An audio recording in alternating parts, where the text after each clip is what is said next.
pentingnya dengan beras. Jadi kalau misalnya lu sana ada beras, lu jangan menganggap diri bahwa oh iya beta nih kasihan sekali beta saking miskinnya beta harus makan ubi. Soalnya maksudnya ya kalau sana ada beras, ternyata beta nih kaya raya dengan pangan. Jadi kalau sana ada beras pun sana apa-apa, beta masih ada ubi, masih ada sumber-sumber karbohidrat yang lain seperti itu. Nah itu yang beta coba bersama teman-teman baca cerita pangan lokal untuk ketong bukan anti beras, tapi bagaimana membuat bahwa pangan lokal kotong yang sumber karbo pun itu setara dengan beras gitu. Jadi sana ada yang jomplang sekali gitu. Ya, pokoknya ada strata di dalam makanan. Yang ada itu adalah beras. Nah,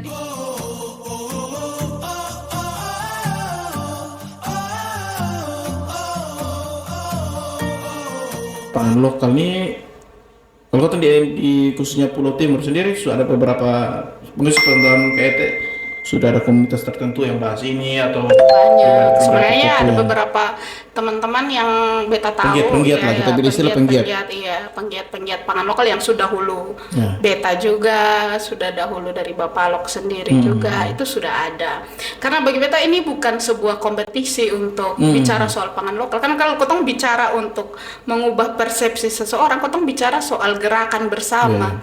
Jadi ya kotong sekarang sedang melakukannya di bidang masing-masing gitu. Jadi semakin melakukannya bersama-sama ya kotong semakin lebih banyak bisa menjangkau orang, semakin lebih banyak bisa mengubah orang punya persepsi soal terkait dengan pangan lokal, bahwa kotong tuh punya sumber pangan yang khususnya sumber karbo itu yang sama pentingnya dengan beras gitu. Nah, bagi beta ya protein, ya karbohidrat kan selama ini kalau sonde ada beras orang dianggap miskin atau dia kelas ke bawah, padahal dia punya sumber karbohidrat yang mungkin lebih banyak dari beras satu karung gitu. Dia punya kebun ubi yang satu di musim tertentu dia bisa panen ini ubi hutan yang begitu banyak, keladi dan lain sebagainya. Itu kan sumber karbohidrat. Sumber karbohidrat yang sebenarnya harus diangkat bahwa itu tuh sama pentingnya dengan beras. Jadi kalau misalnya lu sana ada beras, lu jangan menganggap diri bahwa oh iya beta nih kasihan sekali beta saking miskinnya beta harus makan ubi. Soalnya maksudnya ya kalau sana ada beras, ternyata beta nih kaya raya dengan pangan. Jadi kalau sana ada beras pun sana apa-apa, beta masih ada ubi, masih ada sumber-sumber karbohidrat yang lain seperti itu. Nah itu yang beta coba bersama teman-teman baca cerita pangan lokal untuk kotong bukan anti beras, tapi bagaimana membuat bahwa pangan lokal kotong yang sumber karbo pun itu setara dengan beras gitu. Jadi sana ada yang jomplang sekali gitu. Pokoknya ada strata di dalam makanan. Yang ada itu adalah beras. Nah di buku kedua itu saya menemukan, jadi pernah di tahun-tahun kelaparan itu ya namanya Amnahas itu kan bercerita dengan mama di dalam dapur di desa. Amnahas itu apa? Amnahas itu masa kelaparan gitu di Timor gitu. Saya betul tahu Amnahas itu juga salah satu nama marga. Oh, sorry. Bukan. Iya. Jadi kayak kelaparan begitu. Iseng di daerah di Ampoang. Jadi beta tanya, "Oh, kalau begitu waktu kelaparan tuh mama dong makan apa?" Terus dia sebut loh, ada nangka, ada ubi dari hutan, ada bika, ubi jalar. Jadi beta waktu list-list, "Oh, ini pangan banyak sekali." Maksudnya kenapa bilang kelaparan? Ternyata kelaparan itu akses ke beras, ke jagungnya susah. Iya, ke jagungnya susah. Karena sebenarnya sudah lapar itu banyak sekali makanan begitu. Tapi kita sudah terlanjur meninggikan beras di atas segalanya. Insya Allah sana ada beras. Sana punya apa gitu. Iya. Hancur sudah. Gelap gulita. Nah, itu kalau bicara soal beras, bagaimana beras menjadi sangat superioritas di Timur itu kan itu akan panjang lagi seperti itu. Tapi yang kenyataannya terjadi seperti itu. Nah ini kita mau ngomong tentang kakak masuk ke desa nih. Itu penerimaan mama-mama di sana waktu belum antusiasme lah. Itu kemana dari pengalaman? Apakah dia menutup diri? Karena kayak tadi kakak bilang tuh dapur nih, kan orang bilang urusan dapur jangan sampai orang lain tahu. Itu sih sistemnya sonto malu. Tapi bukan Sontomalu, Iya. Sontomalu yang Kermane, Sontomalu dan Sontodir itu kan beda ya. Jadi Sono malu-maluin lah. Iya. Jadi kan kebetulan beberapa desa ini adalah desa-desa yang beta pernah bekerja di situ. Jadi bisa sudah membangun komunikasi yang cukup lama. Tapi Be juga punya pengalaman kayak misalnya orangnya baru dan Be tertarik seperti itu. Bisa ketemu di pinggir jalan, duduk bercerita. Jadi ketong bisa bicara tuh personil langsung dapur. Jadi dari depan Ya memang kalau langsung dapur itu kan kentara gitu. Lapar itu kurang banget. ajar. Jadi seperti jadi membangun komunikasi. Nanti kalau dong rasa enak, dong menerima ketong, yang pasti bawa sirip pinang. Kalau di timur datang beberapa teman datang, ini apa yang harus kita lakukan kalau misalnya ketemu masyarakat itu, sirip pinang penting.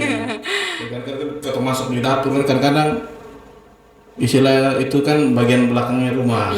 Orang menganggap bahwa itu bagian belakangnya rumah. Jadi kadang-kadang susah untuk masuk ke tempat-tempat itu betul-betul private-nya sebuah rumah tangga itu di dapur.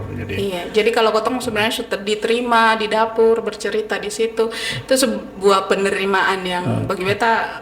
Biasanya pergi itu satu kali atau beberapa kali? Beberapa kali. Beberapa kali itu pergi tinggal dulu bersama. Jadi ada cerita-cerita yang ketong bisa dapat ketika bercerita biasa. Ada cerita tuh sebenarnya ketong bisa dapat lebih banyak cerita tuh ketika ketong masak bersama. Karena ketong langsung bersentuhan dengan pangannya. Tapi dapat terus ada cerita, kayak misalkan ini nih ada resep yang sebenarnya susah punah lah begitu. Susah pernah dimasak. Iya, pasti ada banyak. Ada ya? Biasanya dari kita gali kayak misalnya sorghum misalnya kan hilang. Nanti mereka mungkin karena hilang karena bahan bakunya juga karena bahan baku dan memang sudah tidak ada yang konsumsi lagi karena sudah ada pengganti yang lebih baik antara dia dan maksudnya sudah ada yang lebih baik menggantikan dia, artinya dia merasa dia pergi kemana begitu. Kalau sorghum cerita apa? Kalau kayak misalnya sorghum nih kan sebelum beras kan sorghum, ada jawawut, ada banyak pangan lokal yang dikonsumsi oleh masyarakat. Nah, sedangkan sorghum ini memang pengolahannya agak lebih lama karena kan sorghum lokal itu biasanya kulitnya agak keras. Jadi kalau misalnya mau diolah harus ditumbuk lebih dari sekali prosesnya. Sedangkan padi kan gampang. Terus alat-alat yang disediakan juga banyak kan untuk mol padi dan lain sebagainya orang bisa jangkau. Tapi kalau mol sorghum misalnya khusus yang spesifik yang dimana bijinya itu berbeda begitu. Nah, itu kan tidak ada. Tapi kalau misalnya semua akses itu ada, terus harga sorghumnya bisa menyaingi si beras sama si jagung, berasa itu akan tetap dibudidayakan gitu. Memang karena ada satu tantangan untuk ketemu mempertahankan pangan lokal karena namanya kayak pangan lokal atau identik dengan ribet buatnya ribet. Nah, akhirnya kayaknya pernah ada yang buat inovasi buat apa namanya? Jagung bose tapi ada. Kayaknya ada salah satu universitas yang bikin teknologi untuk bikin jagung buat bose. Inovasi itu jadi. Kadang-kadang kan pikir pangan lokal ribet. Sudah. Tapi rasanya tetap beda sebenarnya. Oh gitu. Akan lebih kental jagung bose yang ditumbuk manual dengan jagung bose yang dibuat oleh alat tuh gitu. Nah itu testimoninya bukan beta, maksudnya dari mama di desa juga dong merasa ada beda gitu. Nah ini kakak membawa dari desa, dari dapur yang di desa untuk dinikmati di teman-teman di kota. Nah itu mungkin kakak dapat feedback kembali dari teman-teman kota bagaimana mungkin? Ini ada beberapa feedback dari buku yang pertama. Jadi ini nih untuk cari feedbacknya dari 15 resep inovasi itu. Ada resep-resep inovasi? Iya ada dalam buku yang pertama ini. Jadi resep inovasi ini ketong coba. Resep inovasi sudah diuji coba tuh? Iya. Aman. Itu undangannya tuh untuk semua publik waktu itu ketemu undang sampai anak-anak SD juga datang untuk kenal bahan dasar pangan lokalnya. Mereka bisa lihat langsung. Jadi Kayak misalnya sorghum kita bikin jadi sorghum goreng. Dengan yang beta ingat tuh ini apa sate. Oh, kakak juga makan. Sate Sate dan ubi. Sate dan ubi. Iya. Luar biasa. Itu Lidi satenya nih. kakak makan sampai lidinya. Lidinya. Iya. Mantap. Ini juga salah satu inovasi. Ya, itu masuk di inovasi juga. Inovasi. Ya, jadi ide-ide orang membayangkan, oh ini bisa dibikin seperti ini, oh ini bisa dibikin. Jadi seperti itu. Luar biasa. Dan itu memang tanggapan mereka, ya memang ketika ada pengolahan dengan rasa yang berbeda, ada tambahan rasa begitu, kayak jadi sorghum goreng itu kan rasanya lebih enak begitu. Okay. Artinya Jadi cookies, sorghumnya gitu. Dulu kayaknya ada minuman juga ya. Kakaknya makanan, saya itu minuman juga. Minuman belum. Minuman belum. Iya. Beta ingat tuh dulu kayak ada minuman yang dia taruh kayu apa di dalam dia jadi pink, dia jadi teh gitu. Bunga telang. Dari kayu. Oh, kayu. Kayaknya kalau di Enfang dong sebut kiskase kah? Oh, oke. Berarti mungkin pengembangan nanti ke sana ya, kayak minuman. Apa? Lupa bahasa Indonesianya. Tapi memang ada satu jenis kayu yang dipakai untuk teh. Ya kayak teh ya. Oke, mungkin akan jadi proyek ke depan ya. Iya. Nah, ngomong proyek ke depan, kakak lagi kepingin bikin apa ke depannya? Mungkin sedikit-sedikit saya biasa kan ada yang biasa yang ke depan dan itu agak ketutup begitu. Tertutup awan gelap. Kalau kedepannya kalau kan sekarang mulai ke audiovisual, jadi pengennya sih kemarin kan lebih ke cetakan ini ya. Kita pikir sih kan bicara soal pangan lokal nih karena terikat dengan manusia dan budayanya akan sangat luas. Ada banyak hal yang belum terdokumentasi. Jadi memang Bacarita Pangan Lokal ini lebih fokus ke pendokumentasiannya, pengarsipannya, pengetahuan. Pengarsipan itu kata-kata mendokumentasikan dan mengarsipkan itu lebih. Kalau dokumentasi tapi soalnya diarsipkan juga sia-sia. Jadi kita mengarsipkan itu lalu menyebarluaskan ke publik masyarakat. Kita masih lakukan lewat Instagram, lewat YouTube. Jadi YouTube itu untuk audiovisualnya. Jadi mungkin nanti bisa dilihat ditayangkan di sini. Siap. Nanti kita akan cantik taruh linknya ya. Iya, karena followersnya belum banyak. Yang subscribe kayaknya baru 33 deh. Karena nanti mungkin harus bikin kayak apa ya, biar orang bisa coba gitu bahasan apa gitu. Iya, jadi untuk coba festival lokal kayak begitu ya. Karena ya kalau ada yang kasih budget segitu bisa sih. Apalagi gratis, beta akan tamu pertama, kedua, ketiga, keempat berapa hari sih di situ. Lumayan hemat tuh. Jadi Bapak Alok sendiri pernah bikin beberapa pernah bikin. Jadi kami bikin yang namanya makan kecil-kecilan gitu. Namanya Mapeo Matah. Makan kecil-kecil tapi sering banyak.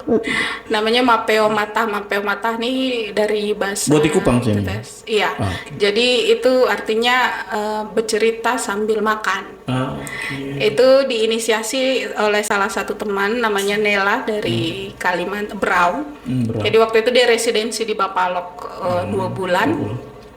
Jadi waktu itu beta bawa ke desa, jadi outputnya dia minta untuk bikin satu program yang bisa dikerjakan oleh Bapalok, dikerjakan bersama. Jadi kita ini pangan lokal semua? Iya, pangan lokal. Kerjakan sendiri atau dari mama yang... Jadi resepnya tuh dari mama, jadi kita turun desa, mengumpulkan resep-resep dan mengarsipkan resep mereka, lalu kita ke kota, mengundang anak-anak muda untuk makan sambil bercerita bersama soal pangan lokal itu. Luar biasa. Jadi sudah 2 kali sih. 2 kali? Jadi 1 tahun 2 kali, lama. 2 tahun 2 kali. Dari tahun lalu kita bikin pertama tuh di TAG di Imaging, jadi markas TAG. Ya, markas TAG. TAG itu Timur Art Graffiti. Ya, jadi karena kita belum ada secret begitu. Jadi akhirnya masak di sana dengan mengundang teman-teman yang lain untuk kita makan bersama. Lalu nonton dokumenter yang dibikin Nela terkait dengan pangan dan perubahan iklim. Lalu di tahun lalu kita sempat bikin bersama dengan komunitas Helom juga. Jadi masak bersama juga, jadi kayak resep-resep inovasi yang ketong bawa, terus ketong bikin bersama, tapi sambil bercerita soal pangan-pangannya mama di Helong begitu. Berarti ternyata sudah banyak yang dikerjakan oleh Kak Ete dan teman-teman untuk berupaya dalam rangka upaya melestarikan pangan lokal, terus mengedukasi masyarakat soal ketemu punya budaya lewat pangan-pangan ini ya. Ya begitu melestarikannya. Kakak punya cara yaitu mendokumentasikan dan mengarsipkannya. Ya, dan inovasinya di situ. Inovasinya di cara penyampaian, cara mendokumentasikan. Dari tadi kata bilang pertama media cetak seperti ini, terus akhirnya sekarang ke arah audiovisual. Mungkin film ya? Ya, tahun lalu sempat coba bikin skrip. Skrip film fiksi lewat lab film KFK waktu itu. Jadi dapat kesempatan di situ, tapi saat ini belum dapat budget. Tapi maksudnya bagi beta, jadi kita bicara soal pangan lokal, mengangkat isu-isu itu bisa lewat berbagai medium. Nah, salah satu yang kita mau coba film fiksi, mungkin bisa menjangkau lebih banyak orang. Jadi skrip narasinya, skrip isunya itu sudah ada. Jadi memang sempat coba kasih masuk di kompro waktu itu, tapi memang sudah lolos hanya sampai 20 besar. Jadi masuk sampai 20 besar. Jadi untuk saat ini mungkin kita akan fokus ke dokumenter dulu. Tapi kali ini proyeknya ada pendanaan. Iya, jadi kalau proyek ini ada pendanaan. Jadi kita bikin dokumenter sama buku cerita bergambar. Sip. Oke, ternyata sudah banyak yang dilakukan dan kita tunggu hasil yang proyek baru ini. Ya, semoga dalam tahun ini ya. Harus dalam tahun ini. Ada limit waktu. Iya, soalnya riset yang kita ambil ini adalah riset yang dilakukan 1 tahun 1 kali. Jadi memang sudah ada waktunya. Mau tidak mau kita harus menyesuaikan dengan waktu waktu itu. Jadi pasti produksinya akan selesai. Mungkin pasca produksinya yang akan berjalannya waktu akan selesai. Jadi bagi beta sih dari 2017 pokoknya bicara soal isu pangan lokal dan selalu saja ada kesempatan begitu untuk bagaimana kita bisa menyampaikan itu dengan cara yang berbeda, tetap mengerjakan itu dengan maksudnya konsisten dengan kok hanya isu itu tapi kan itu bisa dijangkau dengan banyak hal begitu. Jadi bagi beta kalau semesta mendukung, dia buka jalan gitu. Amin. Tapi tarasi begitu karena ketemu kalau kerja sendiri pasti seperti ada kata pepatah kan. Kalau jalan sendiri mungkin bisa, kalau jalan sendiri lebih jauh kan. Kalau jalan sendiri berarti putus. Salah. Kalau kembali gitu. Jangan. Oke. Jadi dari kita belajar bahwa apapun kalau dikerjakan dengan serius, passionnya memang di situ, kerjakan dengan serius, pasti akan ada dukungan apapun itu. Dan kalau kita berada di lingkungan yang tepat, yang bisa saling mendukung, saling support, apapun itu pasti akan bisa. Karena sekarang support system. Terus dia sudah terbukti ini. Ada karya ini pertama ini sebagai batu loncatannya untuk bisa menggapai karya-karya selanjutnya. Terbukti ada ini lagi. Dan yang ketiga ada lagi. Akan ada lagi. Amin. Iya. Oke deh. Oke, sobat isu Nusa Tenggara, mungkin sore ini untuk isu pangan lokal sampai di sini dulu yang diinisiasi oleh KET pekerjaan. Janganlah harus berlanjut gitu. Mungkin diskusinya sampai sini. Sambil ngomong. Isunya jangan sampai sini.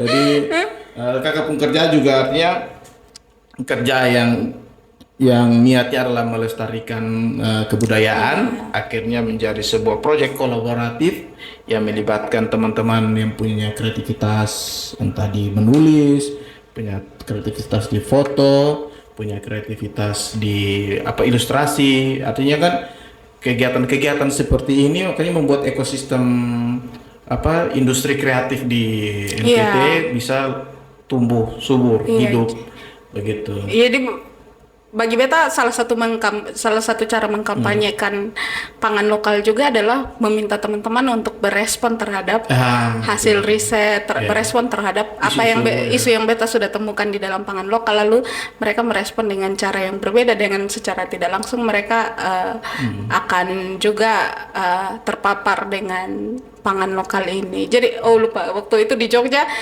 pernah minta Sagah untuk dia merespon dengan musik. Jadi dari hasil foto, hasil cerita yang dia bikin ya. Lalu Om Buni juga bikin paralaks dari foto-foto pangan, dari foto-foto yang dia temukan, foto-foto yang dia ambil terkait dengan pangan lokal. Lalu dia merespon itu. Jadi bagi beta itu sih cara-cara sederhana untuk memaparkan isu pangan lokal kepada teman-teman itu.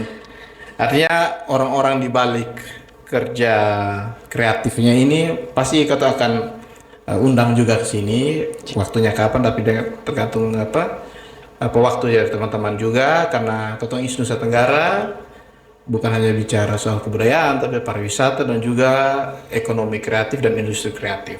Jadi teman-teman kreatif di NTT, Kota Kupang, dimanapun itu yang Ketong nanti kontak dan bersedia waktunya cocok, pasti kata akan undang sini. Oke, terima kasih. Terima kasih untuk waktunya. Nanti kalau ada yang mau tanya-tanya nanti di kontaknya di Instagramnya namanya. Iya, bisa baca Cerita Pangan Lokal atau Bapalok. Bapalok. Carinya Bapalok. Jangan lupa subscribe YouTube-nya. Subscribe YouTube-nya, akunnya. Baca Cerita Pangan Lokal. Kalau itu punya akun pribadi sendiri. Yang mana? Banyak banget. Nona Sumba Timur. Nona Sumba Timur atau Sumba Timur? Timur. Nona Sumba Timur. Iya. Oke. Mungkin ini saja Ketong punya podcast sore hari ini, dan kita akan lanjut di segmen-segmen selanjutnya dengan ide-ide kreatif dan juga orang-orang kreatif yang ada di NTT. Mungkin itu saja. Oke.